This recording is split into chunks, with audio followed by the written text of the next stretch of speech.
Okay, welcome everybody. Today we're just going to talk about cleaning chassis. This is a K7000. I'm not going to worry about doing repair work or inspection. This is not going to be a repair video. This is just going to be a video talking about cleaning these things. And I finally got a nice example here of how badly dirty some of these things come across the bench. One thing I did notice though, and why I always inspect these before I really do any work, is you got a couple of pots here on the neck from shipping. This got broken in shipping, so that'll have to be fixed. And this one is also broken. I'll have to, is it broken? Yeah, it's snapped right there. So I got two broken pots from shipping. That's why it's always important to check these pots before you really do any kind of work. The main pots, see, and then another one right there, another broken pot. So there's three pots I need. Fantastic. The rest of these all seem okay. Yeah, so that's how it goes. But that's not the main focus of this. This main focus is how dirty this is. It is unbelievable. It's been sitting obviously somewhere that got exposed to all this dirt because it's inside the anode cup. Look at this. This is just crazy. Yeah, and look at the actual main chassis itself. I don't even really know what's going on here. I don't know how this could have even happened. It's just, look at this. I don't know what this stuff is. It's like it was left out by a roadside in the dirt mud find. This is amazing. So we're gonna clean this up. That'll be the focus of this video, just making it look nice and new. Now someone's changed out the flyback. This is one of the newer flybacks. Obviously, someone has done either some work to this, or I can't tell if the caps have been replaced. They don't appear to have been replaced, but I can't say. C57 here is bulging slightly. It's going to be hard to see on camera, but this is bulging slightly, so there's another problem. But like I say, we're not going to focus on that. For this video, we're just going to show how dirty this is and how it's going to end up after we're done. So I think what I'm going to do is I'm going to film the before here, and then I'm going to come back and show the after, and that way you can see the dramatic change in this, and then I'll show the process. So I'll film the process, of course, but I won't show it till after we see the after result. So this is the before. It's just crazy. Look at this. There's cobwebs and all kinds of stuff in here between the fuse and this component here. I think this is this is a filter of some kind. I never really kind of learned what this was. But you can't even read whether it's a 538 or a 447. I mean, you can't even read right here. It's going to say 538 or 447 for 19 inch or 25 inch. I already know it's 25 because of the size of the B plus resistor. But if you didn't know that, if you weren't cognizant of the difference in size, you wouldn't know if it's 25 or 40 or 19. But yeah, this is really, really bad. This is crazy. It's just caked, literally caked on here. Not figuratively, literally. The back side is not too bad, but we do have some evidence of butchery and things like that. So of course our R101 leg, and like everyone in existence, is all burned up and it's lifted. So nothing really too bad on the back side, except for they got D18. They must have been doing some type of troubleshooting because they put D18 on the back side instead of the other side, the through hole on the top like it's supposed to be. They got this kind of stuff going on. So I mean, nothing too bad. We're gonna fix all this in another video. But for this video, yeah, this is gonna be the cleaning. So you can see here. I'm gonna clean the neck board as well, but for the purposes of making it a bit easier, I need to turn my iron on here. And we're going to remove the neck board from the chassis. Disconnect the G2 wire. And we can disconnect this cable from there and this cable from here. And we can just disconnect or unsolder that. And we basically can now freely, well, got a zip tie here. And they like to wind these around each other. we go. Now we basically should be free to remove our neck board from our main chassis here. Oh, they got the ground wire attached to the frame, which is supposed to be that way, but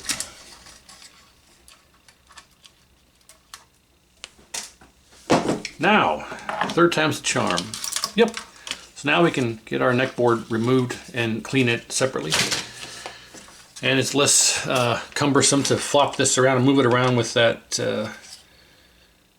neck board out of there. So yeah, this is going to be quite fun.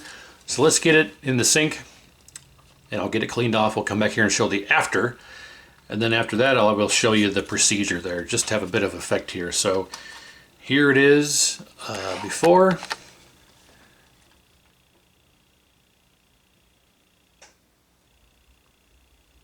And here's after. Quite the difference. It's amazing what a little love and attention and cleaning in the deep sink can do for these things. Yep, this is the same chassis, just all cleaned up. A little Simple Green and a little hot water can work wonders. Yep, still got our broken contrast pot. Not a big deal, but yeah, you can see just how much better this is. This, just from a good cleaning, looks brand new, right out of the box.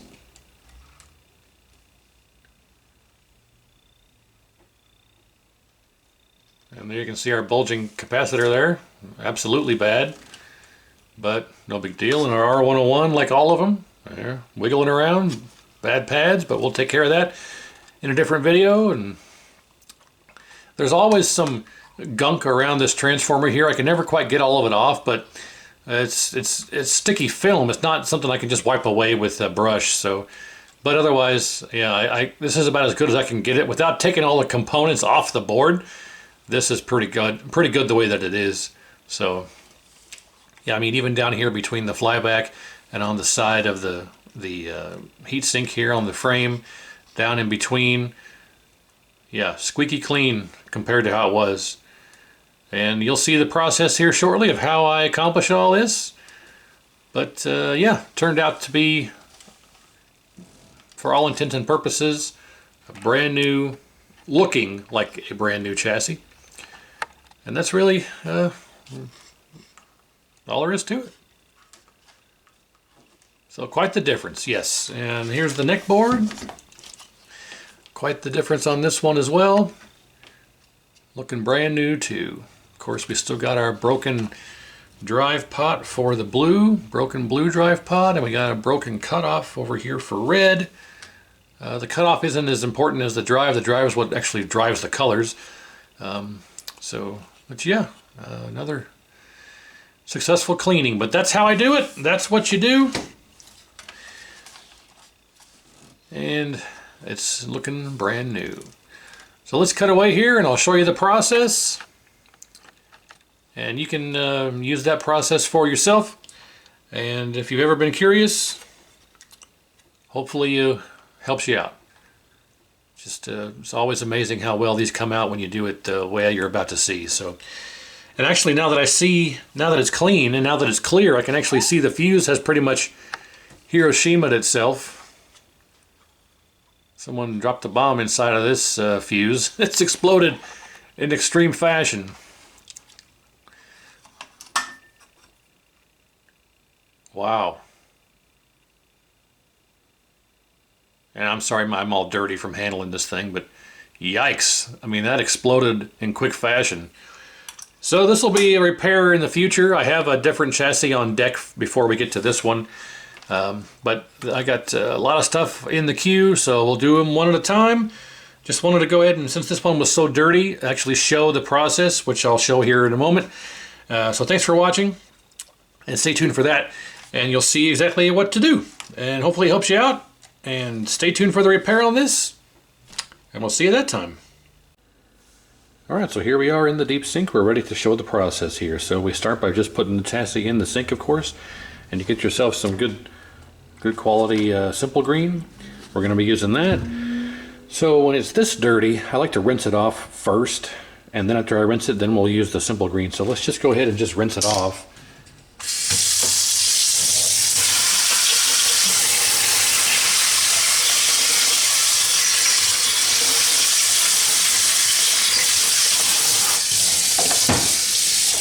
Okay, now while we did that, then we'll take the Simple Green and just coat the entire chassis with Simple Green.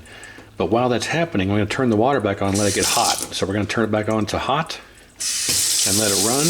While that's happening, we're just going to coat the ever-loving crap out of this thing. So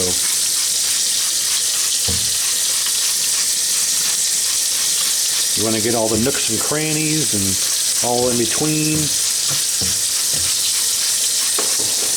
I think that should get in here, that should suffice. Go ahead and get the back too.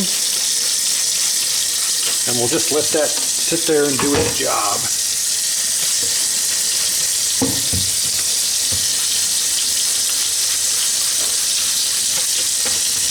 Okay, the water is sufficiently warm, it sure is. Alright, so then you're going to get yourself a nice little 1-inch brush here. I use this little fine bristle 1-inch brush. We're going to go through here and just kind of go like this. And when we do this, it's going to suds itself up here.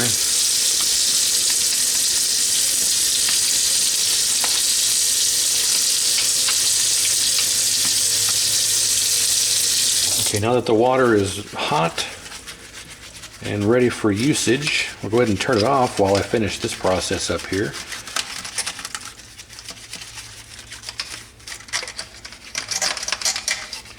And you don't want to be too rough with this, just nice and gentle.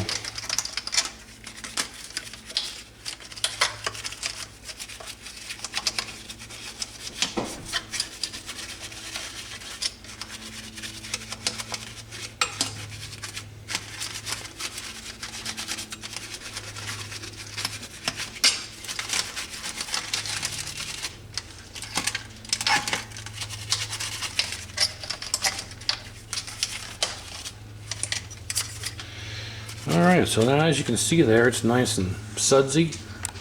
We'll just zoom in a bit there. You can see it's nice and sudsy. All cleaned, ready for rinsing.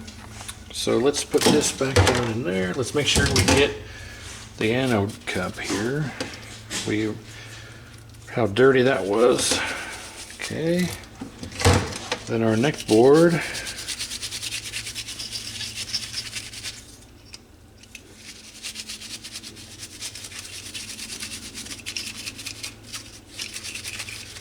Okay, and it's time to rinse it off.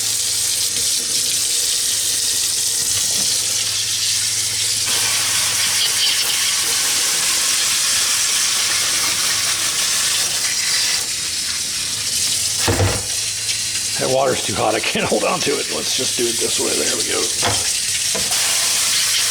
You want to make sure you give it a really good rinse to get all that Simple Green off of there. You don't want that Simple Green to stay on there and harden and dry because it leaves kind of a residue on there.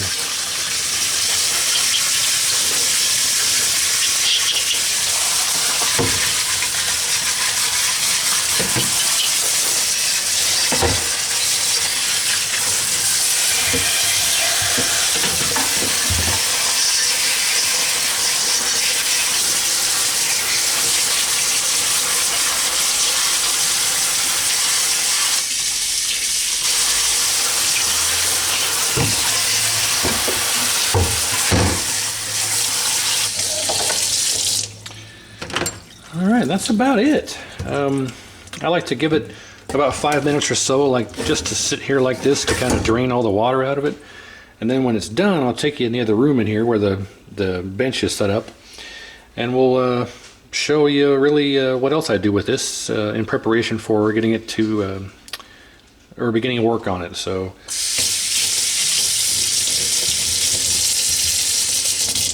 rinse our brush out.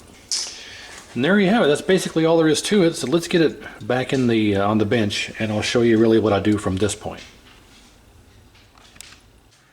Okay, so I got the chassis sitting here back on the bench, and what I like to do is just take it and set it up against the wall. In this case, I have my control panel here. I'll just set it like this and let it sit here for a good 24 hours.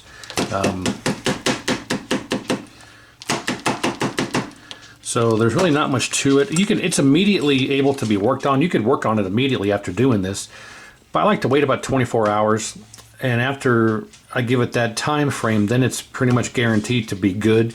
You don't got to worry about extra water being like hiding underneath the flyback or underneath the filter cap. You never ever want to power this up, within an hour or two. I mean, even if you have compressed air, I know for a fact that the water can get trapped underneath the filter cap because it kind of curves on itself on the underside. It's hard to explain. If I had one off, I'd show you, but water can hide underneath the filter cap, underneath the flyback, underneath the capacitors as well.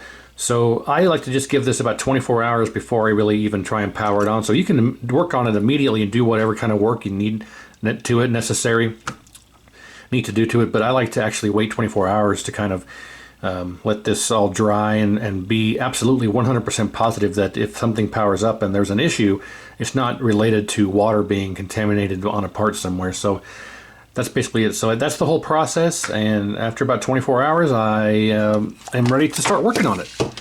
So that is basically gonna be it for this video, and yeah, hopefully it helps you out. If you ever wanted to learn how to do this, it's very simple. There's not much to it. Rinse it off, simple green it, brush it clean, rinse it off, let it dry. Not too difficult. So I will give this the proper 24 hours, and then another video here shortly. We'll do the rebuild and the repair on it. So, and even with all that work you saw, it's still not perfect. You can see it's still a bit dirty around here. But at least, hey, now we can see the 538. So it's still a bit dirty around this transformer, but that's actually very common. Let's see if I just try and clean this a bit more here. Sometimes the glue is, see, it's a sticky substance and it's not just dirt. I can't get that off with my finger. So, yeah, it's tough to do. Sometimes there's adhesive remnants around this transformer. It's hard to get it perfect, but I mean, you can just see how much better this is now. It is like night and day. So let's go ahead and give it 24 hours and we can get this working. And you can really see now how bulging this cap is. Right there, yep. So that's absolutely bad. So did someone put, yeah, it's 47 picofarad. So I just had one earlier where somebody had the 100. They had 100 picofarad in this position. And this should be 1000. So someone had a 50 volt, no, it had 35 volt 2200 in this location. See 50? Someone had a 35 volt 2200, and in this location they had a 200 volt 100. So somebody had the wrong caps. It didn't have any issues. Unbelievably, it actually was working. But the caps needed replaced because someone had kind of hodgepodged together a cap kit. And, case in point, they had two caps that were the completely, totally wrong rating installed. But there weren't really any outward symptoms of them being the wrong ones, because it did work and had a decent image. So anyway, hopefully you learned something. Thanks for watching, and stay tuned for the repair of this. We'll get to it probably next video or video afterward, because I think I have a 7400 in line that has a bad R811. I probably need to do that one first. So stay tuned for that. This will be somewhere down the line, and I appreciate it, and we'll see you then.